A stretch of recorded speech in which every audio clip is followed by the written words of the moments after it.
افلا يتدبرون القرآن ام على قلوب اقفالها، تو کیا یہ لوگ قرآن میں غور نہیں کرتے یا دلوں پر قفل لگ رہے ہیں؟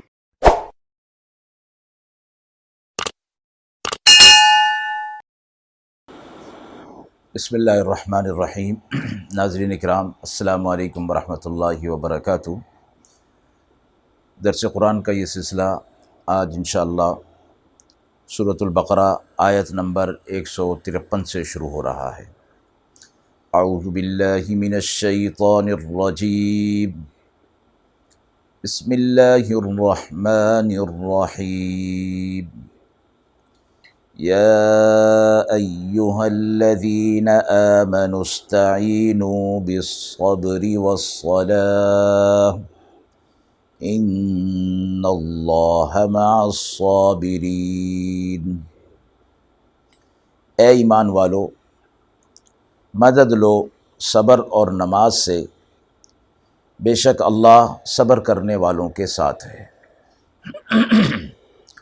پچھلی آیات میں تحویل قبلہ پر مخالفین کی طرف سے جو اعتراضات ہوئے تھے، طبعی طور پر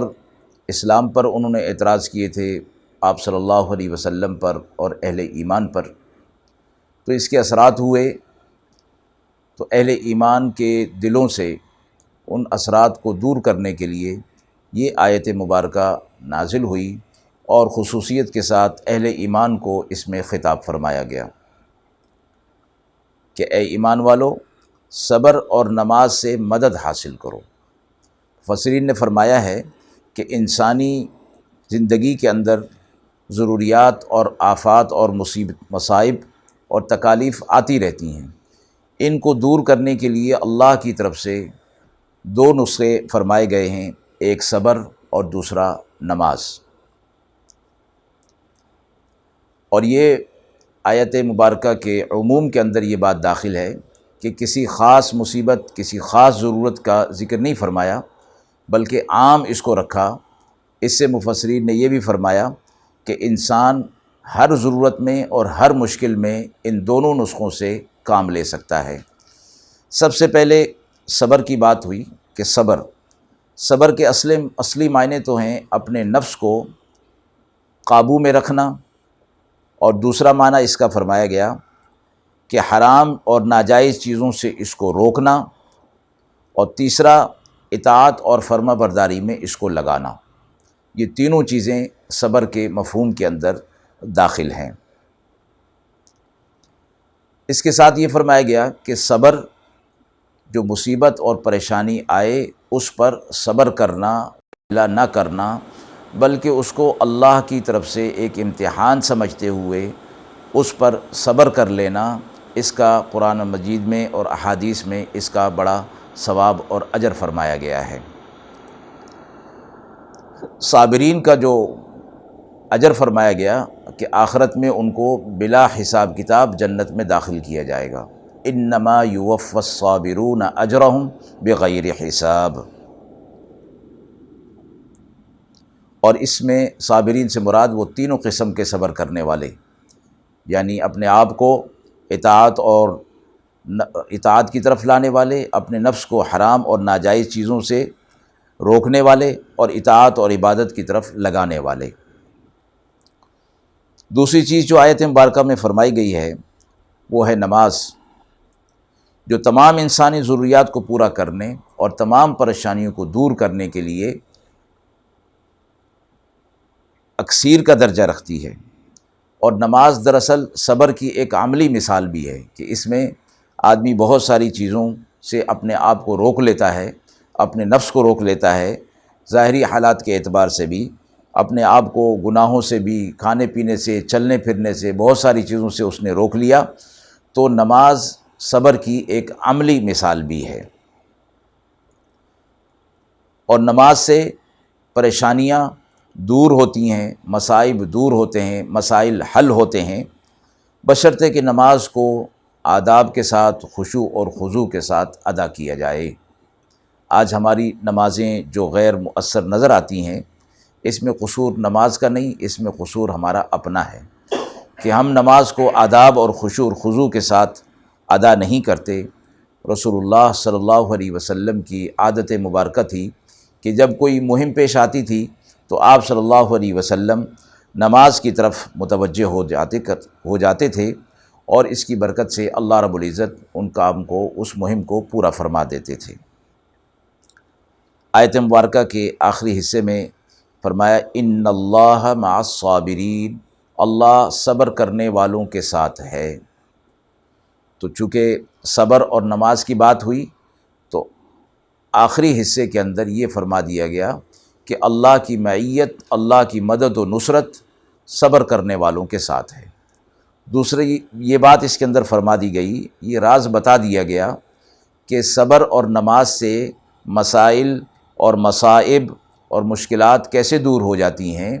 وہ اس آیت مبارکہ کے مفہوم کے اندر یہ بات شامل ہے کہ جب آدمی صبر کرتا ہے تو صبر کے نتیجے میں اللہ کی مدد و نصرت اس کے ساتھ ہو جاتی ہے، اللہ کی معیت اس کو نصیب ہو جاتی ہے۔ تو جس کو اللہ کی معیت نصیب ہو جائے، اللہ کی مدد و نصرت نصیب ہو جائے، اس کا کام کیسے نہیں پورا ہوگا اور اس کی مشکل کیسے دور نہیں ہوگی۔ تو یہ بات فرمائی گئی کہ اللہ صبر کرنے والوں کے ساتھ ہے۔ یہ بھی دراصل ایک قسم کی ترغیب ہے کہ صبر ضرور اختیار کرنا چاہیے کہ اللہ کی مدد و نصرت اس سے حاصل ہوتی ہے۔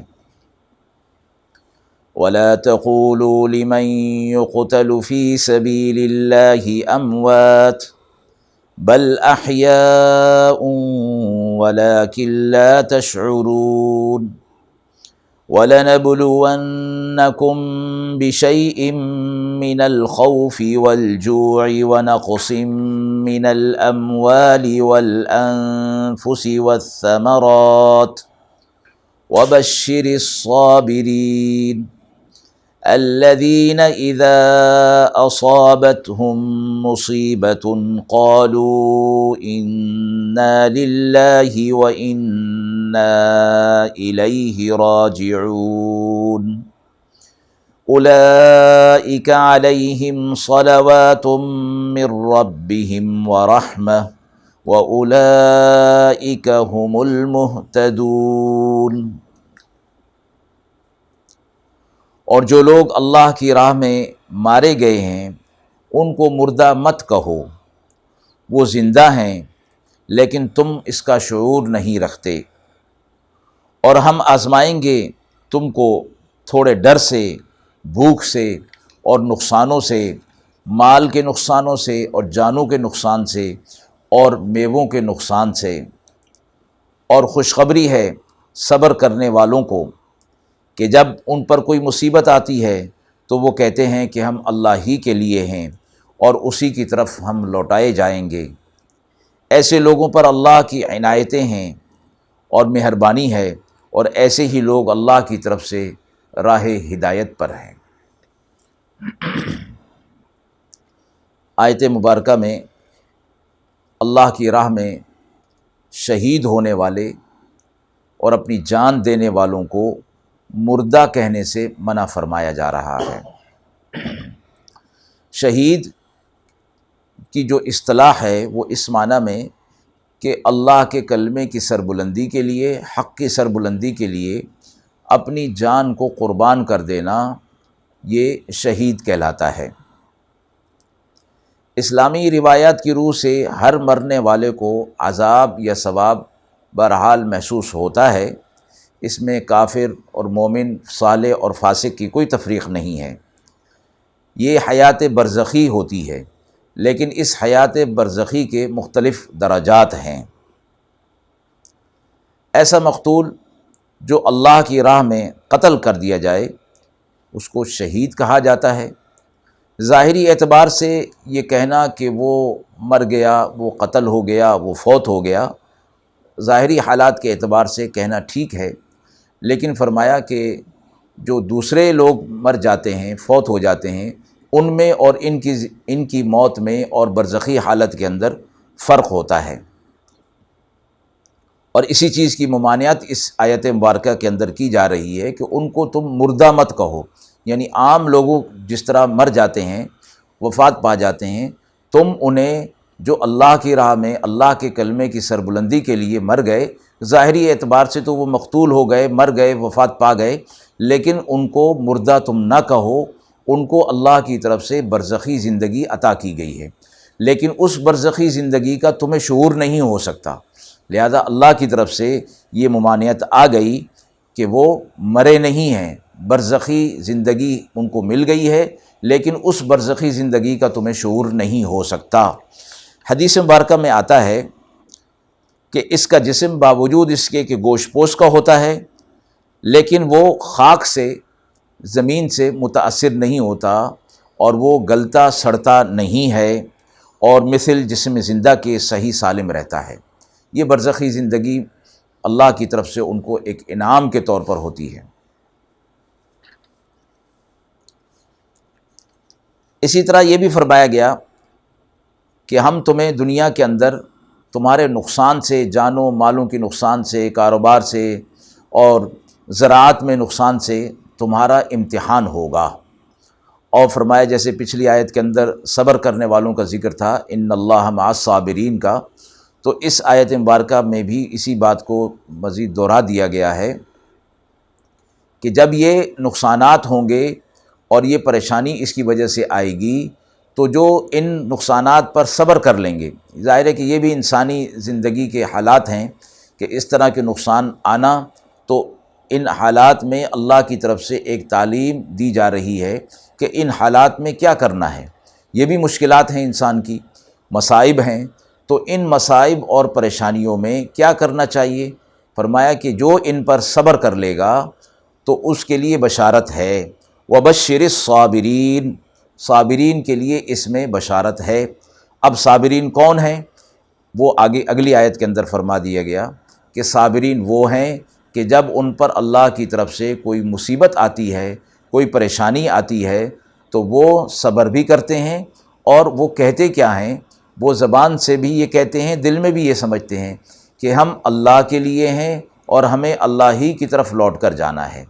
جو ہم ایک جملہ انا للہ و انا الیہ راجعون پڑھتے ہیں، تو ہم نے اس جملے کو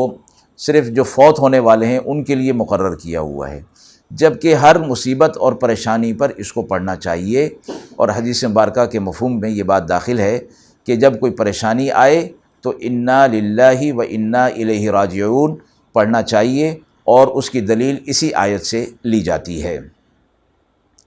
صابرین سے متعلق یہ فرمایا گیا کہ جب ان پر کوئی پریشانی اور مصیبت آتی ہے تو وہ انا للہ و انا الیہ راجعون کہتے ہیں، اور اس کے اندر یہ تعلیم فرما دی گئی کہ مصیبت آنے والوں، مصیبت جس پر آئی ہے اس کو ایسا ہی کہنا چاہیے، اور جب وہ ایسا کہے گا تو اس کی یہ مصیبت اللہ کی طرف سے دور بھی ہوگی، اور وقتی طور پر اس کو ایسا کہنے میں اللہ کی طرف سے ثواب بھی ملے گا۔ اور دل سے اگر اس نے یہ سمجھ لیا کہ جو کچھ اللہ کی طرف سے ہو رہا ہے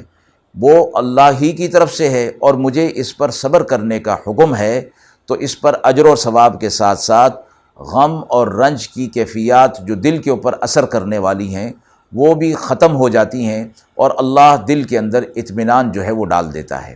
اس لیے اگلی آیت کے اندر فرمایا گیا ایسے ہی لوگوں پر جو ایسی بات کرتے ہیں کہ ہم اللہ کے لیے ہیں اور اللہ ہی کی طرف لوٹ کر جانے والے ہیں،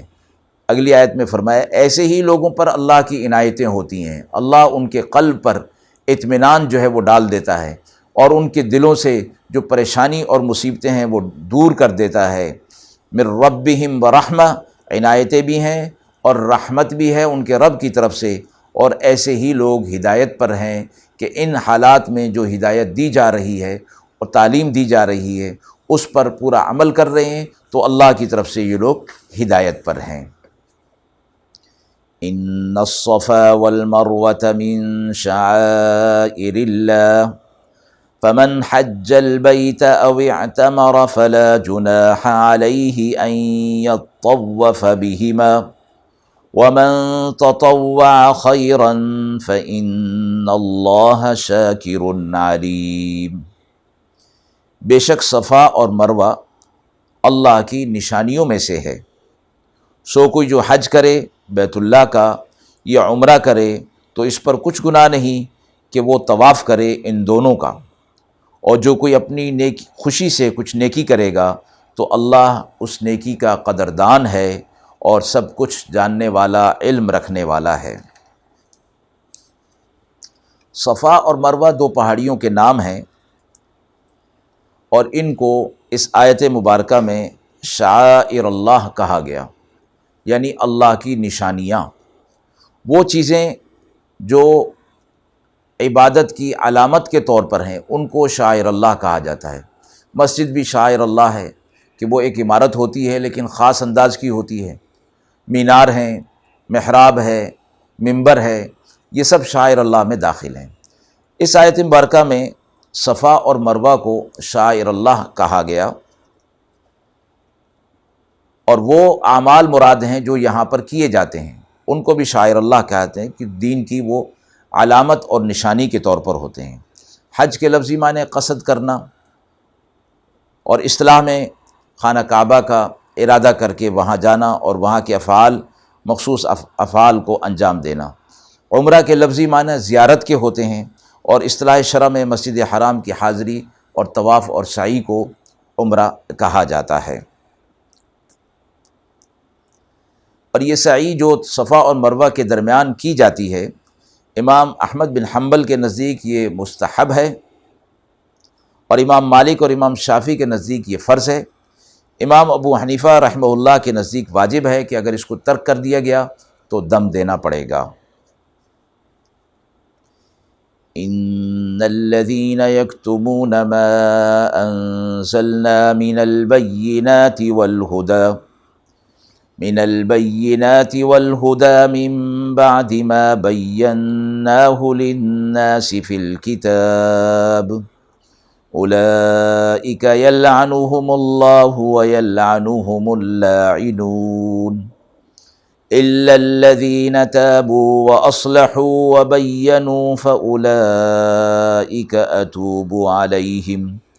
وأنا التواب الرحيم إن الذين كفروا وماتوا وهم كفار أولئك عليهم لعنة الله والملائكة والناس أجمعين خالدين فيها لا يخفف عنهم العذاب ولا هم ينظرون۔ بے شک جو لوگ چھپاتے ہیں اس چیز کو جسے ہم نے واضح طور پر نازل کیا، اور ہدایت کی باتیں بھی بعد اس کے کہ ہم ان کو واضح کر چکے لوگوں کے لیے کتاب میں، تو اللہ ان پر لعنت کرتا ہے، اور لعنت کرنے والے بھی ان پر لعنت کرتے ہیں۔ مگر جو لوگ توبہ کر لیں اور اپنی اصلاح کر لیں اور اپنے کلام کو اور بیان کو اور حق بات کو درست کر لیں تو ان کو میں معاف کرتا ہوں، میں بڑا معاف کرنے والا، بڑا رحم کرنے والا ہوں۔ بے شک جو لوگ کافر ہو گئے اور اسی حالت میں مر گئے، انہی پر لعنت ہے اللہ کی اور فرشتوں کی اور لوگوں کی، سب لوگوں کی، ہمیشہ ہمیشہ کے لیے وہ اسی لعنت میں رہیں گے، نہ ان سے عذاب ہلکا ہوگا اور نہ ان کو مہلت ملے گی۔ ان لوگوں کا ذکر کیا جا رہا ہے کہ جن کی طرف اللہ رب العزت نے ہدایات نازل فرمائی اور وہ لوگ اس کو چھپا رہے ہیں تو بڑا جرم کر رہے ہیں۔ آیت میں فرمایا گیا اللہ کی بھی لعنت، تمام مخلوق ان پر لعنت بھیجتی ہے۔ چند باتیں ان آیات سے واضح ہوتی ہیں۔ پہلی بات یہ کہ علم کے اظہار اور پھیلانے کی ضرورت ہے، اور ایسا علم جو لوگوں کی فلاح کے لیے ہو، لوگوں کے نفع کے لیے ہو، ایسے علم کو، اور خصوصیت کے ساتھ علم دین کو کہ اس میں ہدایت اور رہنمائی ہے، ایسے علم کو پھیلانے کی ضرورت ہے۔ اس میں لوگوں کی فلاح ہے، لوگوں کا نفع ہے۔ ایسے علم کو یا علم کی باتوں کو چھپانا حرام فرمایا گیا ہے۔ چنانچہ حضرت عمر بن عاص رضی اللہ تعالی عنہ سے روایت ہے، نبی اکرم صلی اللہ علیہ وسلم نے فرمایا، جو شخص دین کے کسی حکم کا علم رکھتا ہے اور اس سے وہ حکم جب دریافت کیا جائے تو وہ اس کو چھپائے تو قیامت کے دن اللہ اس کے منہ میں آگ کی لگام ڈالیں گے۔ دوسری بات یہ معلوم ہوئی کہ جس کو خود علم صحیح نہ ہو وہ مسائل کے بتانے میں اور علم کے بتانے میں اس کو جرأت نہیں کرنی چاہیے جب تک کہ وہ صحیح علم حاصل نہیں کر لیتا۔ اسی طرح صحیح بخاری میں حضرت علی رضی اللہ تعالی عنہ سے منقول ہے، انہوں نے فرمایا کہ عام لوگوں کے سامنے صرف اتنے علم کا اظہار کرو جسے ان کی عقل و فراست برداشت کر سکے۔ کیا تم یہ چاہتے ہو کہ لوگ اللہ اور اس کے رسول صلی اللہ علیہ وسلم کی تکذیب کریں؟ کیونکہ جو بات ان کی سمجھ سے فہم سے باہر ہوگی اور ان کے دلوں میں شبہات اور خدشات پیدا کرے گی وہ اس کا انکار کر دیں گے۔ تو اس لیے لوگوں کو دیکھتے ہوئے اور ان کی فہم اور فراست کے مطابق بات ہونی چاہیے۔ آیت میں فرمایا گیا کہ جو اس طرح کا کام کرتے ہیں، علم کی باتوں کو چھپا لیتے ہیں، ان پر لعنت ہے اللہ کی بھی اور لعنت کرنے والوں کی بھی لعنت۔ قرآن نے لعنت کرنے والوں کو متعین نہیں فرمایا کہ کون لوگ لعنت کریں گے۔ امام تفسیر مجاہد اور اکرمہ فرماتے ہیں کہ اس میں تعین نہیں ہے، تو تعین نہ ہونے کی وجہ سے یہ بات ہے کہ دنیا کی ہر چیز ان پر لعنت کرتی ہے، یہاں تک کہ جانور حشرات الارض بھی ان پر لعنت کرتے ہیں۔ اور اس کی تائید حضرت برا بن عازب رضی اللہ تعالی عنہ کی حدیث سے ہوتی ہے، جس میں رسول اللہ صلی اللہ علیہ وسلم نے فرمایا، اللاعنون سے مراد تمام زمین پر چلنے والے جانور ہیں۔ بڑی شدت کی وعید ہے۔ اسی طرح یہ بھی فرمایا گیا اگلی آیت میں کہ وَمَاتُوا وَهُمْ کُفَّارٌ، ایسے کافر کہ جو زندگی میں کفر پر رہے اور ان کی موت بھی کفر پر آئی، تو ایسے کفار پر بھی لعنت ہے۔ لیکن فرمایا کسی کافر کا نام لے کر لعنت نہیں کرنی چاہیے، اس لیے کہ اس کے آخر وقت کا ہمیں علم نہیں ہے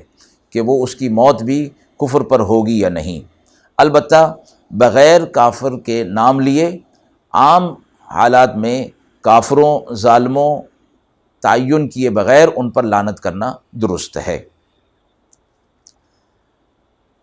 آیت مبارکہ سے یہ بھی واضح ہو گیا کہ جب لعنت کا معاملہ اتنا شدید ہے کہ کسی کافر پر بھی اس وقت تک کہ جب تک تعین نہ ہو جائے منع فرما دیا گیا ہے، تو کسی مسلمان یا کسی دوسری چیز پر، جانور وغیرہ پر لعنت کرنا کیسے ٹھیک ہو سکتا ہے؟ اس حوالے سے عوام اور خصوصاً خواتین جو ہے وہ غفلت کا شکار ہیں کہ وہ چھوٹی چھوٹی باتوں پر لعنت جو ہے وہ کرنا شروع کر دیتی ہیں۔ لعنت صرف لعنت کے الفاظ سے نہیں ہو جاتی، بلکہ اس کے مترادف جو الفاظ ہوتے ہیں اس کے استعمال سے بھی لعنت واجب ہو جاتی ہے اور لعنت کا جو وبال ہے وہ اس پر آ جاتا ہے۔ وَإِلَٰهُكُمْ إِلَٰهٌ وَاحِدٌ لَا إِلَٰهَ إِلَّا هُوَ الرَّحْمَٰنُ الرَّحِيمُ، اور تم سب کا معبود ایک ہی ہے، اس کے علاوہ کوئی معبود نہیں، اور وہ بڑا مہربان نہایت رحم کرنے والا ہے۔ اس آیت مبارکہ سے اور اگلی آیت میں توحید کی نشانیاں بیان ہو رہی ہیں۔ إِنَّ فِي خَلْقِ السَّمَاوَاتِ وَالْأَرْضِ وَاخْتِلَافِ اللَّيْلِ وَالنَّهَارِ وَالْفُلْكِ الَّتِي تَجْرِي فِي الْبَحْرِ بما ينفع الناس وما أنزل الله من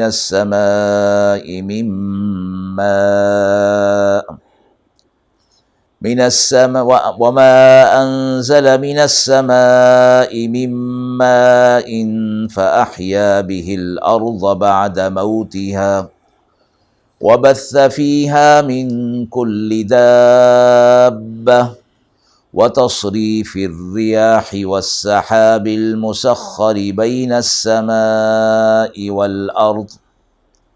والسحاب المسخر بين السماء والأرض لآيات لقوم يعقلون۔ بے شک آسمان اور زمین کے پیدا کرنے میں، اور رات اور دن کے بدلتے رہنے میں، اور کشتیوں میں جو لے کر چلتی ہیں دریا میں لوگوں کے کام کی چیزیں، اور پانی میں جس کو نازل کیا اللہ نے آسمان سے، پھر اس کے ذریعے سے زمین کو زندہ کیا بعد اس کے کہ وہ مر چکی تھی، اور پھیلائے اس میں سب قسم کے جانور، اور ہواؤں کے بدلنے میں، اور بادل میں جو کہ تابعدار ہے اللہ کے حکم کا، درمیان آسمان اور زمین کے ہے، بے شک ان سب چیزوں میں نشانیاں ہیں اہل عقل کے لیے۔ اللہ نے کائنات میں پھیلی ہوئی چیزوں کا ذکر، دن اور رات کا بدلنا، کشتیوں کا سمندر کے اندر چلنا، اور اس میں لوگوں کے نفع کی چیز کا آنا، آسمان سے پانی کا برسانا، اور پھر اس کے ذریعے سے مردہ زمین کا زندہ ہو جانا اور اس میں نباتات کا نکل آنا، اور پھر سب جانوروں کا اس سے فائدہ اٹھانا، ہواؤں کا چلنا، بادلوں کا آنا، ان سب چیزوں کا جو محسوسات ہیں، جو کائنات میں ہر شخص جو ہے وہ اس کو دیکھ سکتا ہے اور اس سے نفع اور فائدہ جو ہے وہ اٹھاتا رہتا ہے۔ فرمایا کہ ان چیزوں پر غور اور فکر وہی لوگ کریں گے جو اہل عقل ہوں گے، جو اہل فہم ہوں گے، اہل سمجھ ہوں گے۔ اور فرمایا کہ جو ایسے نہیں ہیں وہ ان چیزوں سے کوئی نفع حاصل نہیں کر سکتے۔ اللہ کی وحدانیت پر جو قرآن مجید کے اندر زمین و آسمان کی پیدائش میں غور اور فکر کرنے کے جو حکم دیا گیا، تدبر کرنے کا حکم دیا گیا، یہ آیات انہی آیات سے مماثل ہیں، اسی کی مثال رکھتی ہیں۔ اور آخر میں جو فرمایا جا رہا ہے کہ اہل عقل ان سے فائدہ اٹھائیں گے، اہل عقل اللہ کی وحدانیت پر، اللہ کی توحید پر اس سے سبق جو ہے وہ حاصل کریں گے۔ آیت میں فرمایا گیا بما ینفع الناس، یہ کشتیاں ایسے سامان کو لے کر چلتی ہیں جو لوگوں کے نفع کا باعث ہوتی ہیں۔ اس میں اشارہ فرما دیا گیا کہ کشتیاں، بحری جہاز ایک ملک سے دوسرے ملک، ایک جگہ سے دوسری جگہ سامان جو لے کر آتی جاتی ہیں، اس میں انسانوں کے لیے بڑے فائدے ہیں، اور ہر زمانے کے اندر نئے نئے فوائد جو ہے وہ سامنے آ رہے ہیں، اور یہ فائدے نئی نئی صورتیں جو ہے وہ پیدا کر رہے ہیں۔ تو اللہ کی وحدانیت پر غور اور فکر کرتی ہوئی یہ دعوت کہ اہل عقل ہی اس سے فائدہ اٹھائیں گے۔ وَمِنَ النَّاسِ مَن يَتَّخِذُ مِن دُونِ اللَّهِ أَندَادًا يُحِبُّونَهُمْ كَحُبِّ اللَّهِ وَالَّذِينَ آمَنُوا أَشَدُّ حُبًّا لِلَّهِ وَلَوْ يَرَى الَّذِينَ ظَلَمُوا إِذْ يَرَوْنَ الْعَذَابَ أَنَّ الْقُوَّةَ لِلَّهِ جَمِيعًا وَأَنَّ اللَّهَ شَدِيدُ الْعَذَابِ۔ اور بعض لوگ وہ ہیں جو اللہ کے علاوہ اوروں کو اللہ کے برابر بنا لیتے ہیں، اور ان سے ایسی محبت رکھتے ہیں جیسے اللہ سے محبت رکھنی چاہیے، اور ایمان والوں کو اللہ سے بہت زیادہ محبت ہوتی ہے۔ اور اگر دیکھ لیں یہ ظالم اس وقت کو، اللہ کے عذاب کو، کہ ساری قوت اللہ ہی کے لیے ہے، اور یہ کہ اللہ کا عذاب سخت ترین ہے۔ مشرکین کے بارے میں یہ آیت مبارکہ ہے کہ یہ لوگ اللہ کو چھوڑ کر دوسروں کو اپنا الہ اور معبود بنا لیتے ہیں، اور الہ اور معبود بنا لینے کے بعد ان سے ایسی محبت کرتے ہیں جیسی محبت اللہ سے ہونی چاہیے۔ یعنی حقیقی جو خالق اور مالک ہے اور منعم ہے، نعمتیں دینے والا ہے، حقیقی محبت تو اسی سے ہونی چاہیے کہ اسی نے پیدا بھی کیا اور ساری نعمتیں بھی اور زندگی بھی عطا فرمائی، تو شدید اور اعلیٰ درجے کی محبت اسی کے ساتھ ہونی چاہیے۔ تو مشرکین کے بارے میں فرمایا کہ یہ لوگ اللہ سے محبت نہیں کرتے، بلکہ اللہ کے علاوہ جن کو انہوں نے معبود بنایا ہوا ہے ان سے یہ وہ محبت کرتے ہیں، حالانکہ ویسی محبت صرف اللہ سے ہونی چاہیے۔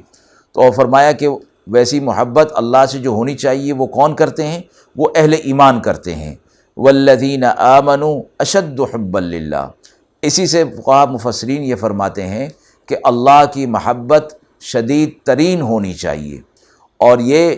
اہل ایمان کی علامت ہے کہ وہ اللہ کی محبت دل کے اندر سب سے زیادہ رکھتے ہیں، بخلاف مشرکین کے کہ ان کی محبت جو ہے وہ اپنے معبودان باطلہ کے ساتھ وقتی ہوتی ہے۔ جب انہیں معلوم ہوتا ہے کہ یہ ہمیں ضرر سے اور مشکل تکلیف سے بچا نہیں سکتے تو پھر ان کی محبت ختم ہو جاتی ہے۔ یقین کہ چونکہ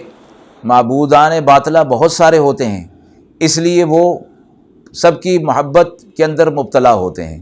اور جہاں کہیں انہیں ضرر تکلیف پہنچتی ہے تو وہ ان سے دور ہو جاتے ہیں۔ لیکن اہل ایمان جانتے ہیں کہ ان پر مصیبت اور پریشانی اللہ ہی کی طرف سے آ رہی ہے، اس مصیبت اور پریشانی کے باوجود ان کے دل سے اللہ کی محبت کم نہیں ہوتی، بلکہ وہ اللہ سے اور زیادہ رجوع کرنے والے ہو جاتے ہیں۔ اس لیے فرمایا اہل ایمان اللہ سے شدید ترین محبت کرتے ہیں۔ اور پھر انہی کے بارے میں فرمایا مشرکین کے بارے میں کہ اگر وہ لوگ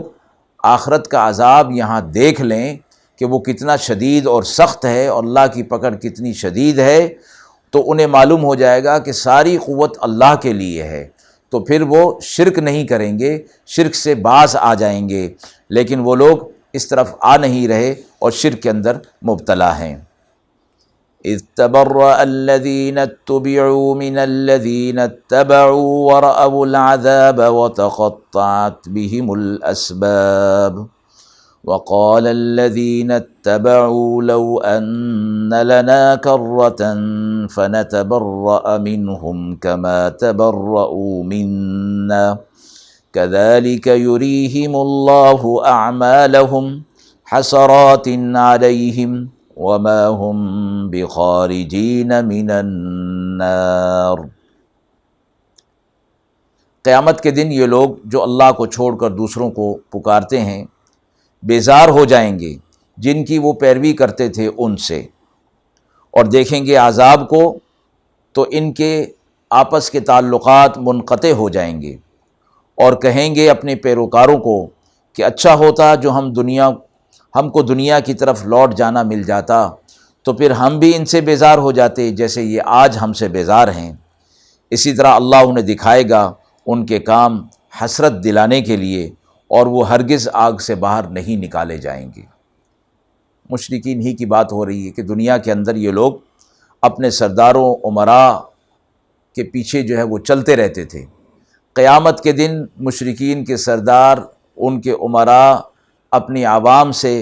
الگ ہو جائیں گے اور الگ ہونے کا اعلان کر دیں گے، اور انہیں بے یار و مددگار چھوڑ دیں گے، اور آپس کے تعلقات جو دنیا کے اندر تھے وہ ختم ہو جائیں گے۔ تو پھر یہ لوگ وہاں کہہ اٹھیں گے کہ جن کی ہم پیروی کر رہے تھے کہ کاش کہ ہمیں دنیا کے اندر ایک دفعہ جانا مل جائے، تو وہاں ہم دنیا میں جا کر ان سے ایسے بیزار ہو جائیں گے جیسے یہ لوگ آج ہم سے بیزار ہو گئے ہیں۔ یعنی دنیا کے اندر تو ہمارے ان کے ساتھ تعلقات تھے، لیکن آج یہ لوگ ہم سے بیزاری کا اعلان کر رہے ہیں، تو کاش کہ ہمیں دنیا میں جانا مل جائے۔ قرآن و حدیث کے اندر کفار کا دنیا کے اندر جانے کی حسرت اور تمنا کا ذکر مختلف انداز میں بیان کیا گیا ہے۔ ایک تو آخرت کا عذاب دیکھ کر بھی، اور دوسرا اس قسم کی جو باتیں ہیں جن کے ساتھ دنیا میں تعلق تھا وہ وہاں اس تعلق سے اپنے آپ کو علیحدہ کر لیں گے، دور کر لیں گے، تو آخرت میں یہ جو حسرت اور جو تمنا اور آرزو ہوگی دراصل ان کی حسرت کو بڑھانے کے لیے ہوگی۔ یہی فرمایا گیا کہ اللہ ان کی حسرتوں کو بڑھائے گا، لیکن ان کی یہ حسرت اور تمنا کبھی بھی جو ہے وہ پوری نہیں ہوگی، اور نہ ان کو آگ سے باہر نکالا جائے گا۔ مشرکین کے لیے تو دائمی عذاب ہے، جہنم کا عذاب ہمیشہ ہمیشہ کے لیے ہے۔ اللہ تعالی ہم سب کو اس سے محفوظ فرمائے۔ وآخر دعوانا ان الحمد للہ رب العالمین۔